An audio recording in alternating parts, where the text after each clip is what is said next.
যুবসাথী আমাদের ভাতা চাই না। গৌতম পাল আমাদের ইচ্ছাকৃত ভাবে বাদ দিচ্ছে, আমাদের ইন্টারভিউ টেবিল থেকে ঘাট ধাক্কা দিয়ে বের করে দিচ্ছে।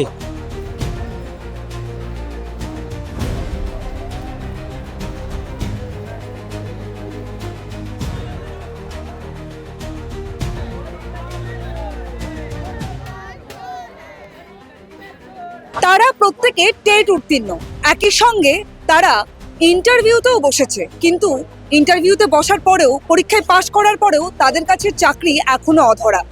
রাজ্য সরকারের সঙ্গে তারা বারে বারে দ্বন্দ্বে জড়িয়েছে এবং আজ বিকাশ ভবনের সামনে এই টেট উত্তীর্ণ ক্যান্ডিডেটরা তারা প্রতিবাদ সভা ডেকেছে এবং এখান থেকেই তারা তাদের যে অভিযোগ, যে অনুযোগ, সেগুলো জানাচ্ছেন। ঠিক কি বলছেন তারা, কি চাইছেন তারা, কথা বলবো তাদের সঙ্গে। আমরা আজকে বঞ্চিত এনআইএস 2022 টেট পাস, এনআইএস আমরা ডিএলএড যোগ্য প্রার্থী। আজকে আমাদের যে ইন্টারভিউতে আমাদের ফর্ম ফিল আপ করানো হয়েছে, রীতিমতো আমাদের কল লেটার দেওয়া হয়েছে। কল লেটার দেওয়া সত্ত্বেও আমাদের আজকে টেবিল থেকে বিতাড়িত করা হচ্ছে, কেননা আমরা এনআইএস থেকে ডিএলএড করেছি বলে ওরা বলছে যে 18 মাসের ডিএলএড, কিন্তু আমরা 18 মাসের ডিএলএড নয়, আমরা 2 বছরের ডিএলএড। এটা আমাদের সুপ্রিম কোর্ট মান্যতা দিয়েছে এবং আমাদের সার্টিফিকেট, আমাদের ডিগ্রি আমরা করেছি যেখানে ট্রেনিং, সেখান থেকে আমরা 2 বছরের ডিএলএড করেছি। কিন্তু আজকে গৌতম পাল মহাশয় পর্ষদ আজকে মানতে চাইছে না। যুবসাথী আমাদের ভাতা চাই না। আমরা বেকার যুবক যুবতী, আমাদের চাকরির দরকার, আমাদের চাকরি আমাদের দিতে হবে, আমাদের যোগ্য জবাব আমরা চাই। আমরা আজকে বঞ্চিত, আমাদের যোগ্যতা থাকা সত্ত্বেও আমাদের 22 রিক্রুটমেন্টে আমাদের নিয়োগ দিতে হবে, 22 রিক্রুটমেন্টে আটকে রয়েছে এবং আমরা 22 টেট পাস করেছি। আজকে আমাদের ইন্টারভিউ থেকে কল লেটার দেওয়া সত্ত্বেও আমাদের বিতাড়িত করা হচ্ছে। সারা পশ্চিমবঙ্গ এনআইএস ডিএলএড সংগ্রাম মঞ্চ থেকে আজ উপস্থিত হয়েছি হাইকোর্টের পারমিশন নিয়ে। 12:30 পর্যন্ত আমাদের সকাল 11টা থেকে 12:30টার মধ্যে আমাদের প্রেজেন্টের অনুমতি দিয়েছে। আমাদের অভিযোগ হচ্ছে আমরা এনআইএস থেকে ডিএলএড পাস করেছি, কিন্তু আমাদের সুপ্রিম কোর্টের রায় থাকার সত্ত্বেও প্রাথমিক শিক্ষা পর্ষদ আমাদের নিয়োগ দিচ্ছে না। আমরা চাইছি আমাদের দ্রুত নিয়োগপত্র দিতে হাতে। হ্যাঁ, ভোটের আগেই চাইছি। গৌতম পাল আমাদের ইচ্ছাকৃত ভাবে বাদ দিচ্ছে, ইন্টারভিউতে আমাদের নোটিফিকেশন না দিয়ে এখন আমাদের ইন্টারভিউ টেবিল থেকে ঘাট ধাক্কা দিয়ে বের করে দিচ্ছে তাদের নিয়োগ দিয়ে। আর আমাদের একটাই দাবি, আমাদের সুপ্রিম কোর্টের অর্ডার দেওয়া আছে যে আমাদের 3 মাসের মধ্যে নিয়োগ দিতে হবে, দিয়ে আমাদের 9 মাস আগে ভেরিফিকেশন করাচ্ছে।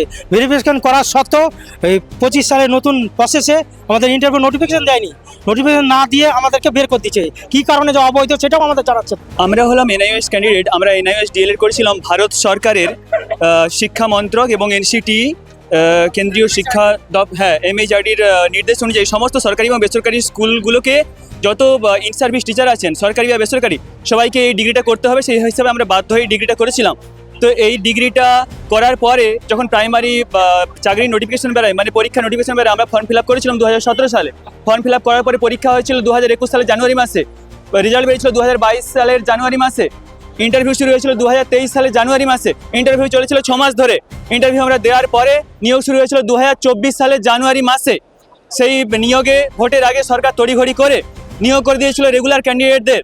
আমরা সেই সময় প্রধান বিচারপতির অর্ডারে একরকম অবৈধ হয়ে যাই।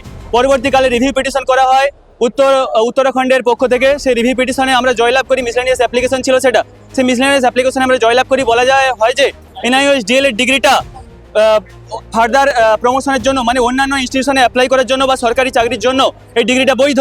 সেই হিসাবে বিভিন্ন রাজ্যে, ভারতের সমস্ত রাজ্যেই এনআইএস ডিএলএড ডিগ্রিধারী যত শিক্ষক আছেন, ইন সার্ভিস টিচার যারা টেট পাস করে আছেন, সবাইকে ধীরে ধীরে নিয়োগ দিয়ে দেওয়া হয়, কিন্তু আমাদের রাজ্যে এনআইএস ডিএলএড ক্যান্ডিডেটকে নিয়োগ দেওয়া হয় না।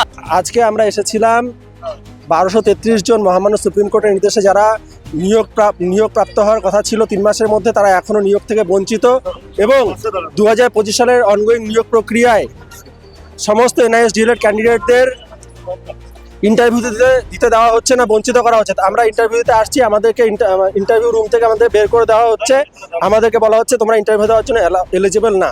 সেই অন্যায়ের বঞ্চনার প্রতিবাদে এবং সুপ্রিম কোর্টের স্পষ্ট নির্দেশ থাকা সত্ত্বেও ভ্যালিড এনআইএসকে চাকরি দেওয়া হচ্ছে না, ইন্টারভিউ দেওয়া হচ্ছে না। তার প্রতিবাদে আজকে আমরা ভেতরে এডুকেশন ডিপার্টমেন্টের অ্যাডিশনাল সেক্রেটারির সাথে আমাদের দেখা হয়েছে।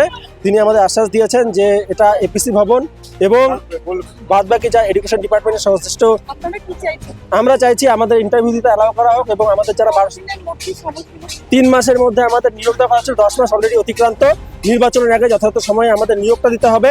ইন্টারভিউতে ডাকার পর হেনস্থা এবং চাকরি না দেওয়া, এই সব মিলিয়ে নানান অভিযোগ রয়েছে আজ এখানে যারা প্রতিবাদ সভায় সামিল হয়েছে তাদের। এবং একই সঙ্গে তারা চাইছে প্রাথমিক শিক্ষা পর্ষদের যে সভাপতি তার পদত্যাগ, তারা গৌতম পালের পদত্যাগ চাইছেন। এবং সেই সাথে তাদের আরও দাবি ভোটের আগেই তাদের নিয়োগ সম্পন্ন করতে হবে। তাদের যে সমস্যা, সেই সমস্যার সুরাহা করতে হবে রাজ্য সরকারকে।